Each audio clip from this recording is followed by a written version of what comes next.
पलीकडे श्री खाशा वाकरची बापूंचा पट्टा अशी तुफानी कुस्ती चालू आहे. अशा राजवाराण्यांनी खऱ्या अर्थानं कुस्ती जपली होती आणि तेच आपण टिकवलेलं आहे. आज खरोखर फलटण तालुक्यामध्ये पैलवानांच्या पाठीशी उभं राहण्याचं काम, पैलवानांना बळ देण्याचं काम आपण करत आहात. मग श्रीमंत रामराजे नाईक निंबाळकर महाराज साहेब असतील, संजीवराजे नाईक निंबाळकर बाबा असतील, त्याचबरोबर रघुनाथराजे नाईक निंबाळकर बाबा असतील आणि आज खऱ्या अर्थानं युवा पिढी युवकांचा आशास्थान म्हणून आपल्याकडे पाहिलं जातं, युथ आयकॉन म्हणून आपल्याकडे पाहिलं जातं. पैलवानांना बळ देण्याचं काम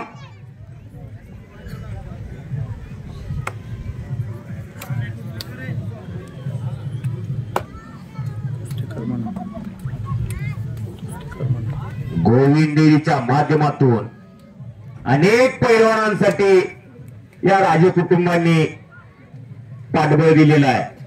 खुराकात भर टाकण्याचं काम केलेलं आहे. निलेश भाऊ, कोरोनाची महामारी आली होती. पैलवान म्हणजे सर्वसामान्य कुटुंबातील गरीब घरातलीच पोरं जास्त करून कुस्तीमध्ये असतात.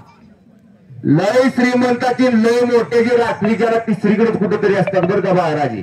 रात्री 7 नंतर लय श्रीमंताची म्हणतोय, लय मोठ्याची रात्री 7 नंतर तिसरीकडे कुठेतरी असतात. पण गरीबागरीब खऱ्या अर्थानं मोडून तरी पुढचं नावाने विजय झालेला आहे आणि या गरीबाच्या